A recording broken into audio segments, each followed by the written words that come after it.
Is it better to be feared or respected? And I say, is it too much to ask for both? Welcome to Watch Mojo, and today we'll be counting down our picks for the top 10 things you should never say to a Marvel fan. Can I call you Clark? Is that what you go by now? Because, you called me worse. For this list, we'll be going over the taboo topics, provocative words, and other things sure to start an argument with these comic fans.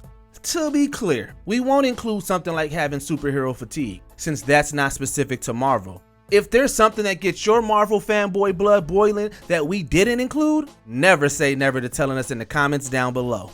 Number 10, Marvel movies are overrated. You want to grab one with me? I'm Ant-Man. They're Hulk fans. Wait, they don't know Ant-Man. Oh, Nobody does. Nobody does. This is a popular refrain and an easy one to voice. After all, not every MCU product is critically beloved. But while some Marvel fans will concede that some parts of the franchise might receive too much praise, the universe has pulled off some impressive feats. The MCU weaves multiple films, shows, and other media into one mostly cohesive world. It also features stories and characters that no one thought would be well received. Behold, your guardians of the galaxy. What fruit have they wrought? Who thought the Guardians of the Galaxy would become box office hits and household names? And it did all this while maintaining a fairly consistent level of quality in production and writing. While not every project will be a home run, the universe as a whole is still strong. We are Groot. Number 9, Superman is better than Captain America. Let's hear it for Captain America!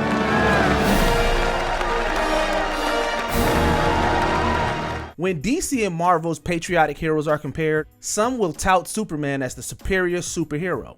If we're talking pure physical strength, Marvel fans can acknowledge that yes, Superman is vastly more powerful, but better? Man, that's debatable. Both heroes are characterized by their forthright nature, innate sense of decency, and the hope they inspire in others. But Captain America's underdog story of starting powerless before courageously accepting responsibility gives him an extra relatable dimension. What made to you so special? Nothing. I'm just a kid from Brooklyn. And the Star Spangled Man has also gotten more time to shine on screen than the Blue Boy Scout in the 2010s. Ironically, if both met, they probably wouldn't care who's better. They probably save some school kids and then go see a baseball game together. The game. It's from May 1941. I know because I was there. Number 8. What happened to Wanda's accent? Wanda Maximoff, aka Scarlet Witch, began her time in the MCU with a strong Sokovian accent. I think this will set it off. We wait for 2 days for Tony Stark to kill us. However, it gradually goes away over the course of the storyline. As punishment for my reckless evening, I plan on taking a quarantine-style staycation. A whole day, just to myself. It's a seeming continuity error with the MCU that critics are quick to point out. But not only are Marvel fans aware of the accent change, the franchise even acknowledged it in WandaVision. Where are my children? Where are my children? Oof. That accent really comes and goes, doesn't it? Even if the writers hadn't addressed it, the vocal change didn't make the character less enjoyable.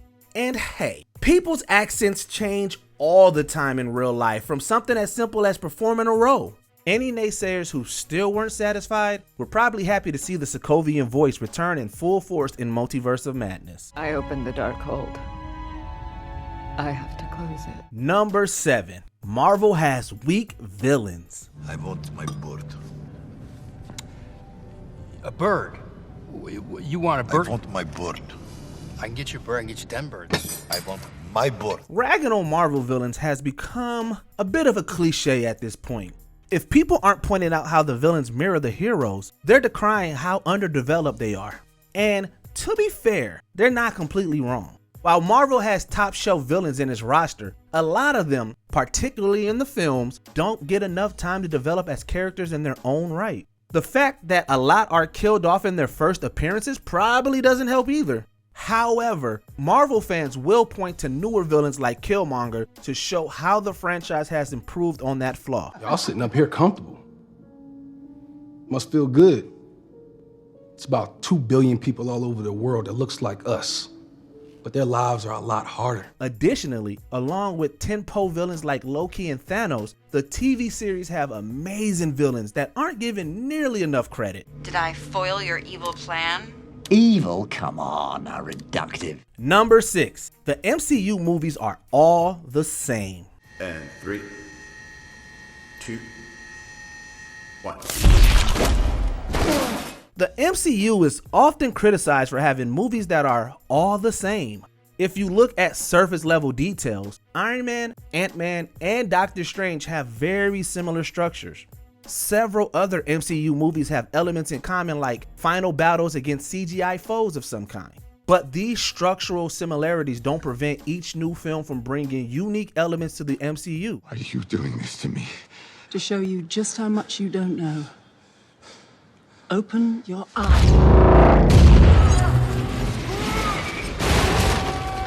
Every film does its part to expand the lore and highlight new characters. And spy thrillers like Captain America: The Winter Soldier and the kung fu action of Shang-Chi shake things up by blending genres while still feeling connected to the bigger story.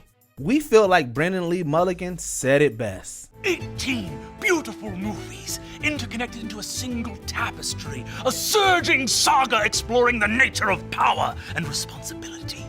They're all the same though, as are sunsets and rainbows, you viper. Number 5, the movies have too much humor.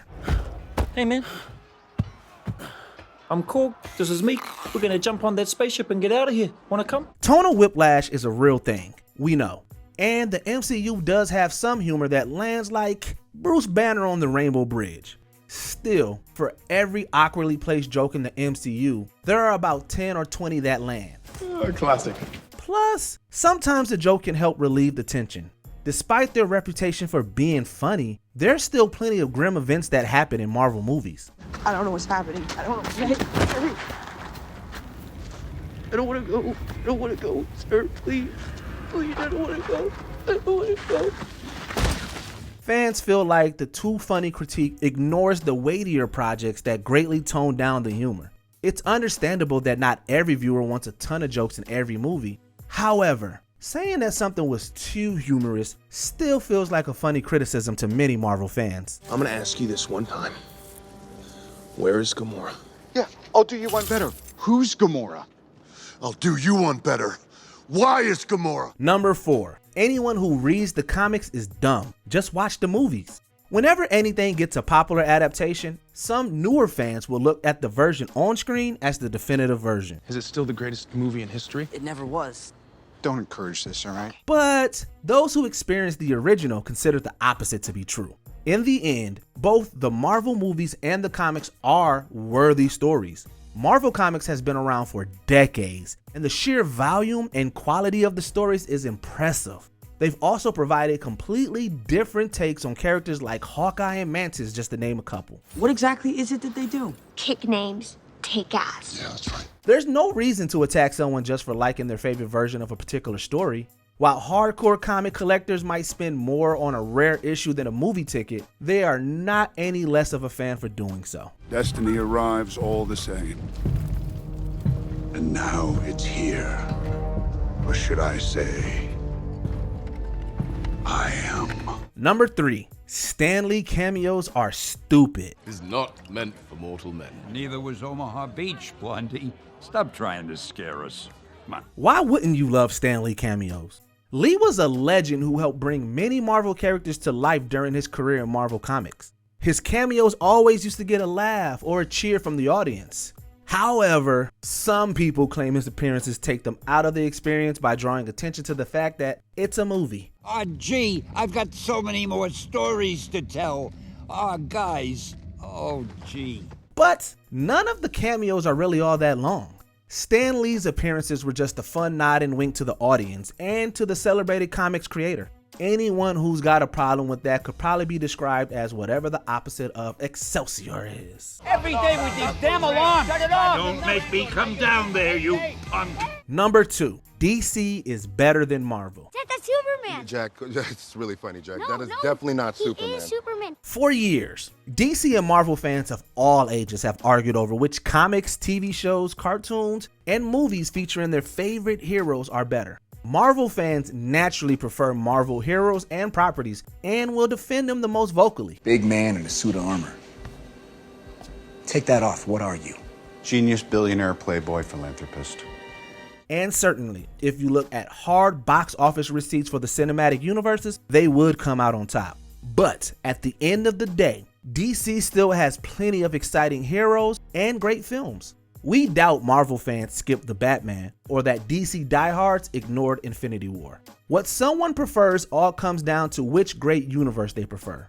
But whoever trashes Marvel should be prepared for defenders to smash them verbally in the comments section. And I will not be bullied by that.